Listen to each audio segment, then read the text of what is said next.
ओम नमः शिवाय। प्रिय भक्त गणों, आज की कथा बहुत ही फलदायी और भोलेनाथ की महिमा से परिपूर्ण है, क्योंकि यह कथा आप जैसे शिव भक्तों के लिए ही है। इस कथा को सुनने मात्र से आपके मन मस्तिष्क में अपने भोलेनाथ शिव शंकर के प्रति भक्ति भावना कई गुना अधिक बरच जाएगी। प्रभु शिव तो भक्त वत्सल हैं, जहां भक्ति देखते हैं वहीं चले आते हैं। इन्हें तो खाली जल चढ़ाकर ही प्रसन्न किया जा सकता है। अगर आप यह कहानी सुन रहे हैं तो पूरा सुनिए। इस कथा को आधा अधूरा छोड़कर जाने की गलती मत करिएगा, क्योंकि इस पवित्र कथा को पूरा सुनने से मन चाहा फल की प्राप्ति होगी। इसलिए इस कथा को पूरा सुने। आप शिव भक्त हैं तो भोलेनाथ का अनादर ना करें। यह कथा आज आपको पूरी सुननी चाहिए, जिससे आप महादेव का पूर्ण आशीर्वाद प्राप्त कर सकें। इस कथा को सुनने वाला, कहने वाला और हुंकार भरने वाला भगवान भोलेनाथ, उस पर अपनी कृपा बनाए रखना। हे प्रभु, उनके जीवन में सभी कष्ट, संकट, रोग को दूर करना, सुख, शांति और समृद्धि देना। प्रेम से बोलिए हर हर महादेव, ओम नमः शिवाय। तो प्रिय भक्तगण, आइए चलिए सुनते हैं आज की पावन कथा। सेवापुरी नाम के गांव के बाहर छोटा सा शिव मंदिर था, जिसमें एक वृद्ध पुजारी रहा करते थे। एक दिन एक गरीब माँ अपने नन्हे से बालक को मंदिर के द्वार पर ही छोड़कर चली गई। जब पुजारी जी मंदिर से पूजा पाठ करके निवृत्त होते हैं, तब उन्होंने मंदिर के सीढ़ियों पर बच्चे को रोता हुआ देखा। उनके मन में करुणा जाग जाती है और उन्होंने उस बच्चे को गोद में लिया। बहुत खोजने पर भी पुजारी जी को बालक के परिवार का कुछ पता नहीं चला। जब गांव का भी कोई व्यक्ति उस बालक का लालन पालन करने को तैयार नहीं हुआ, तो पुजारी जी ने भगवान की इच्छा समझकर उसे अपने पास रख लिया और उसका नाम माधव रख दिया। गांव के श्रद्धालु भक्तों से जो कुछ प्राप्त होता, उसी से भगवान शिव के पुजारी और बालक माधव का गुजारा चलता। यदि किसी दिन कम भी पड़ जाता तो पुजारी जी भगवान को भोग लगाकर बचा हुआ बालक माधव को दे देते और स्वयं गंगा जल पीकर रह जाते। धीरे धीरे माधव बड़ा होने लगा और अब पुजारी जी के कामों में हाथ बटाने लगा। पुजारी जी के थके हारे हाथों को कुछ आराम मिलने लगा। इसीलिए उन्होंने माधव को मंदिर की साफ सफाई, भगवान की पूजा, उनको भोग लगाने की और उनकी आरती करने की विधि अच्छी प्रकार समझा दी। अब वही पुजारी जी स्वयं भगवान शिव के नाम जप और कीर्तन में समय व्यतीत करने लगे। एक दिन भगवान शिव के मंगलकारी नाम का जाप करते करते उनके प्राण छूट गए। अब बालक माधव का इस संसार में भगवान शिव के सिवा और कोई सहारा नहीं रहा। वह बालक माधव अब पूरी तरीके से अनाथ हो चुका था। जो भी उनके पास था तो वो थे भगवान देवाधिदेव महादेव, जो कि सबके नाथ हैं। भोलेनाथ व बालक पुजारी जी की बताई 3 बातें कभी नहीं भूला। पहली बात, भगवान भोले शंकर को ताज़ी गरम रसोई का भोग लगाना, और दूसरी बात, भगवान को भोग लगाए बिना स्वयं कुछ भी नहीं खाना, और तीसरी बात, भगवान शिव पर विश्वास रखकर कभी भी किसी भी वस्तु का संग्रह नहीं करना, यानी कि कोई भी कुछ दे उसको इकट्ठा नहीं करना, बासी भोजन का भी नहीं। यदि कोई भक्त पहले से बना खाना या मिठाई मंदिर में दे जाता तो बालक माधव उसे गरीबों में बांट देता। वह ताज़ी रसोई बनाकर भगवान को भोग लगाता। उसके बाद स्वयं प्रसाद ग्रहण करना और सभी में बांट देता। यदि रसोई बनाने को सामग्री नहीं होती तो भोले बाबा और भक्त माधव दोनों गंगा जल पीकर रह जाते। एक बार बरसात का मौसम आया और 3-4 दिन तक मूसलाधार वर्षा होने से मंदिर में एक भी भक्त नहीं आया। माधव अपने भोले बाबा को गंगा जल का ही भोग लगाता रहा और उसी गंगा जल को पीकर रह जाता। भोले बाबा माधव की भक्ति और सहनशीलता की परीक्षा ले रहे थे, किंतु आखिर में अपने भक्त को भूख से तड़पते देखकर उनसे रहा न गया और वह सेठ के नौकर का रूप धरकर हाथ में पूजन सामग्री की पोटली लेकर वर्षा में भीगते हुए मंदिर के द्वार पर पहुंचे। उन्होंने आवाज लगाई, लगातार माधव को बुलाया और उसके हाथ में पोटली देते हुए कहा कि सेठ जी ने यह भोजन सामग्री भेजी है, इससे रसोई बनाओ और भगवान को भोग लगाओ और स्वयं भी प्रसाद पाओ। मैं कल फिर आऊंगा। भक्त माधव ने आशीर्वाद देकर उसे विदा किया और सूखी गीली लकड़ियों के धुएं में गर्म रसोई बनाकर भोले बाबा को भोग लगाया। पूरे बरसात के मौसम में भोले बाबा नौकर के रूप में भक्त माधव को भोजन सामग्री देने आते रहे और स्वयं भी गरम गरम गर्मा गर्म रसोई का को पाते रहे। एक दिन भक्त माधव ने सोचा कि सेठ जी को भोजन सामग्री भेजते हुए कई महीने हो गए, 4 महीने हो चले हैं, किंतु वे स्वयं कभी मंदिर में भोले बाबा का प्रसाद ग्रहण करने नहीं आए। अगले दिन जब भोले बाबा नौकर के भेष में भोजन सामग्री की पोटली देने आए तो माधव उनसे बोला, भाई तुम्हारे इतने धर्मात्मा सेठ जी कभी स्वयं मंदिर में प्रसाद लेने नहीं आए। इस कारण मेरा हृदय बहुत अत्यंत दुखी हो रहा है। अपने सेठ जी से कहना कि कल से वे मंदिर में प्रसाद ग्रहण करने अवश्य पधारे। भक्त की बात सुनकर नौकर बने। भोले बाबा चौंक कर घबरा उठे और बोले, पुजारी जी, सेठ जी मेरे द्वारा आपको भोजन सामग्री भेजते हैं।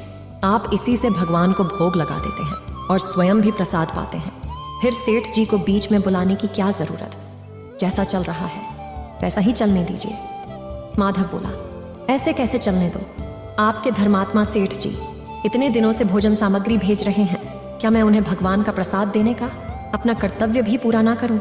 मैं किसी का उधार खाने वाला नहीं हूं। अपने सेठ जी से कह देना कि यदि कल भोले बाबा का प्रसाद ग्रहण करने नहीं पधारे तो मैं उनकी भोजन सामग्री लेना बंद कर दूंगा।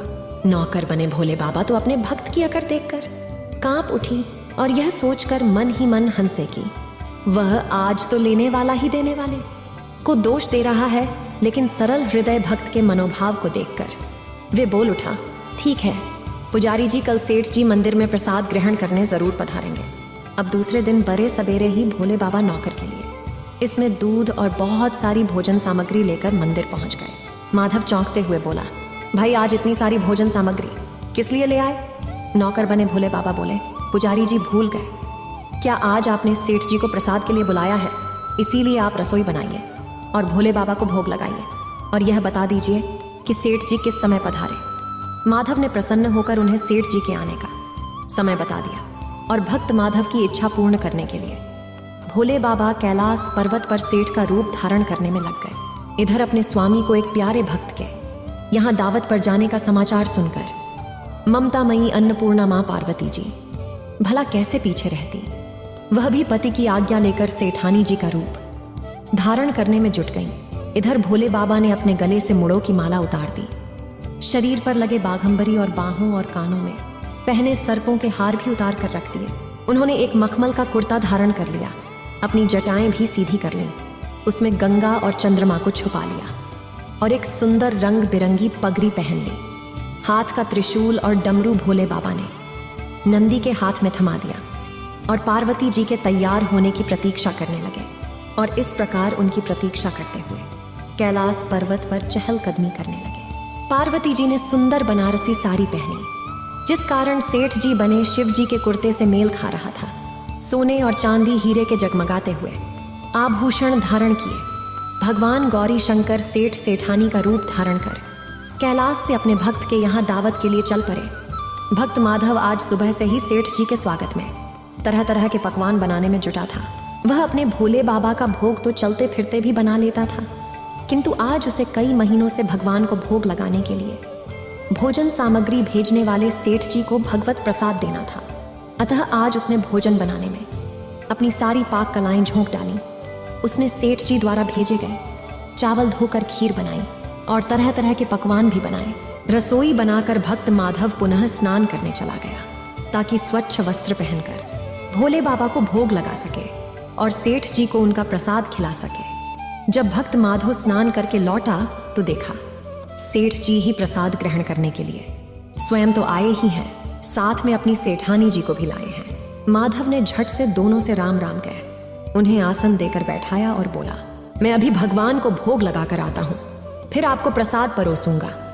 भावना के भूखे भोलेनाथ बाबा से भूख सहन नहीं हो पा रही थी, इसीलिए वे बोले, पुजारी जी भगवान को जल्दी से भोग लगा कर आइए, मुझे भूख सहन नहीं हो रही। माधव बोला, सेठ जी भूख तो मुझे भी बहुत जोर से लगी है, किंतु मैं अपनी भूख के कारण भगवान को भोग लगाना नहीं भूलता। यदि दुनिया के सारे लोग इसी तरह अपनी भूख के लिए भगवान को भोग लगाना भूल जाएं, तो भगवान तो भूखे ही रह जाएंगे। सेठ जी बने भोले बाबा एक पत्तल उठाते हुए बोले, पुजारी जी आपको लगाइए, इधर मैं पत्तल परोस देता हूँ, मुझसे भूख सहन नहीं हो पा रही है। भक्त माधव सेठ जी ने भोले बाबा को डांटते हुए बोला, सेठ जी भगवान के काम में ना तो जल्दीबाजी चलती है और ना ही कंजूसी। मैं जब तक भगवान को भोग नहीं लगा लेता आप रसोई के पास भी नहीं फटक सकते। इधर बैठ जाइए और ओम नमः शिवाय का जाप करते रहिए। मैं अभी आता हूँ और आपको पेट भर भोजन कराता हूँ। सेठ जी बने शिवजी डांट खाकर चुपचाप अपने आसन पर जा बैठे। सेठानी बनी पार्वती जी उनकी यह दशा देखकर बड़ी मुश्किल से अपनी हंसी रोक पाई। लेकिन जैसे ही भक्त माधव पत्तल में सामग्री लेकर भगवान को भोग लगाने मंदिर में गया, भगवान शिव पार्वती जी को मौन रहने का संकेत करके चुपके चुपके पैर रखते हुए रसोई में पहुंच गए और उन्होंने एक एक व्यंजन उठाकर चखना शुरू कर दिया। भोले बाबा तो प्रसाद को छकते ही हैरान रह गए। खीर में चीनी की जगह नमक भरा हुआ था और सब्जियों में चीनी भरी हुई थी। जैसे ही भोले बाबा ने रोटी का एक टुकड़ा तोड़कर मुंह में डाला, वसीसी करने लगे, क्योंकि रोटी में मिर्ची ही मिर्ची भरी थी। वे सीसी करते हुए उल्टे पांव भाग गए और अपने आसन पर जा बैठे। माँ पार्वती अपने स्वामी की हालत देखकर खिलखिलाकर हंस पड़ी। इससे पहले कि भोले बाबा पार्वती जी के सामने कुछ सफाई दे पाते, भक्त माधव ओम नमः शिवाय मंत्र का जाप करते हुए आ पहुंचा। रसोई में भोग मिलाकर उसे पवित्र बना डाला। फिर सेठ जी के सामने पत्तल परोसने के बाद हाथ जोड़ कर बोला, सेठ जी अब आप भी जी भरकर प्रसाद ग्रहण करें। भोले बाबा तो अभी अभी भक्त की भक्ति से जोरदार उनके हाथ से बनी हुई रसोई छक चुके थे, अतः भोजन की बात सुनकर उनके पसीने छूटने लगे। वे कभी माधव को तो कभी माता पार्वती का मुख देखने लगते। माधव को सेठ जी की ढील बर्दाश्त नहीं हुई और बोला, सेठ जी क्या हो गया? आपको अभी अभी तो इतने उतावले हो रहे थे, अब आप भोजन क्यों नहीं करते? तभी तो माता जी प्रसाद ग्रहण करेंगी और मैं भी प्रसाद पाऊंगा। माधव की ललकार सुनकर भोले बाबा ने चुपचाप खीर का कुल्हड़ उठाया और सारी नमकीन खीर गटागट पी गए। कुल्हड़ खाली होने की देर थी कि माधव ने उसे झट से भर दिया अपने प्रिय भक्त के हाथों से परोसे हुए भोग में। भगवान को आज दोगुना स्वाद आ रहा था। माधव खीर परोसता गया और भोले बाबा खीर पीते गए। माता पार्वती भक्त और भगवान दोनों के प्रेम को देखकर मंत्रमुग्ध हो रही थी। सारी रसोई समाप्त हो गई तो भगवान ने एक जोर की डकार ली। माधव को होश आया और वह बोला, वाह सेठ जी वाह, जो इतनी थोड़ी सी रसोई बनाई।